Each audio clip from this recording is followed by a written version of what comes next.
Good morning mga boss. Good afternoon na pala kasi 12:58 PM na. So ito pala yung battery na gamit natin, 16 piraso na EVE na LF100LA. Ginawa natin 8S2P para maging 24 volts kasi ang gamit natin na inverter is one solar 24 volts 3 kilowatts toroidal. So ito sana kasi 16 pieces to, pwede na sana natin gawing 48 volt system to, kaya lang dahil nga sa yung inverter natin is 24 volts lang at saka yung mga SEC, MPPT SEC din natin na gamit, SRNE, LJoy hanggang 24 volts lang din yung kasi 40 amps na SRNE. So ginawa natin 8S2P 24 volts 210 Ah. Total 5,376 watt hour. So pero hindi ito yung gusto kong i-share sa inyo ngayon. Pinakita ko lang tong battery. Ang gusto kong i-share sa inyo yung ginagamit natin active balancer. Nakikita niyo itong mga wires na to, pa isa-isa per cell. Yan papunta doon sa ating active balancer, doon yung blue. Ano siya, smart active balancer, 100 balance. May bluetooth siya pero 1 amp lang yung niya, capacity niya na nag-active balance siya. Yan, 100 balance yung brand. Masasabi kong magandang active balancer siya kahit 1 amp lang siya kasi nakikita talaga natin yung through sa app nila na in-install natin sa phone natin. Nakikita natin yung per cell kung ilan na yung voltages, ano yung mga differences. Makikita nyo naman dito sa post ko yung screenshot, tingnan nyo na lang. Saka ito yung niya, yung kasama niyang bluetooth na dongle. Tapos itong isa naman active balancer din kasi bali dalawa yung gamit natin active balancer para dito sa battery natin.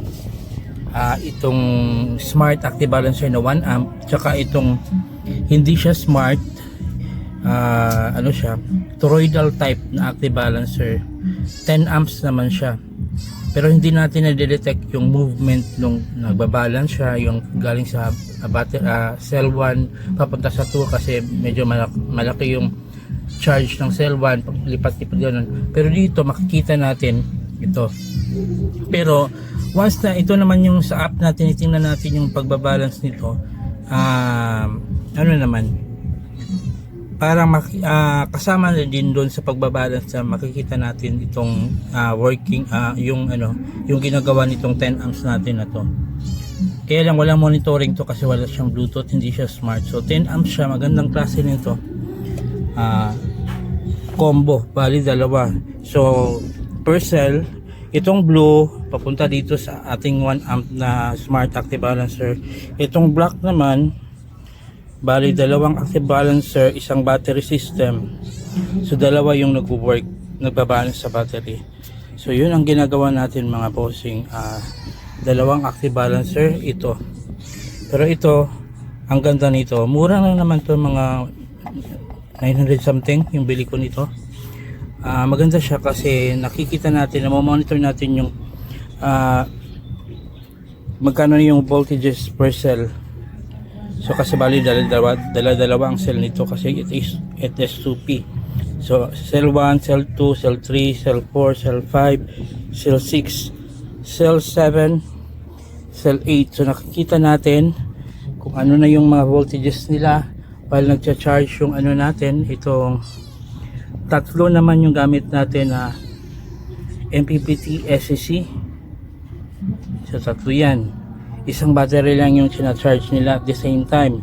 So dalawa din yung active balancer natin, na isa lang din yung battery system na binabalance nila at the same time.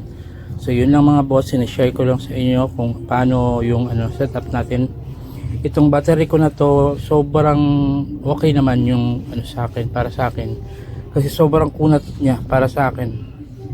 Ang ginamit natin na charging voltage, or mag-i-stop siya pag na-reach na niya yung 28.8 volts kasi yun ang nilagay natin dito, 28.8 volts, 28.8, 28.8. Ito 200 watts to na step up, 28.8 yung natin nilagay dito. Isang lang to, isang panel yung ginamit natin dito. Ito naman, tatlong panel na Busca, siniris natin, 160 watts, so 480 watts. Ito dalawang 3 na 550 watts, naka-series.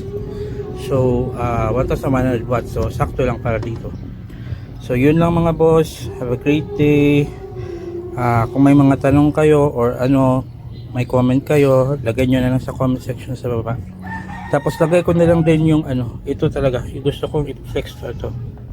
Kung sino yung mga wala pang active balancer, yung gumagamit ng mga active balancer na yung walang monitoring, gusto nyo makita yung ano talaga per cell, kung ano na yung mga voltages, so ito yung gamitin nyo.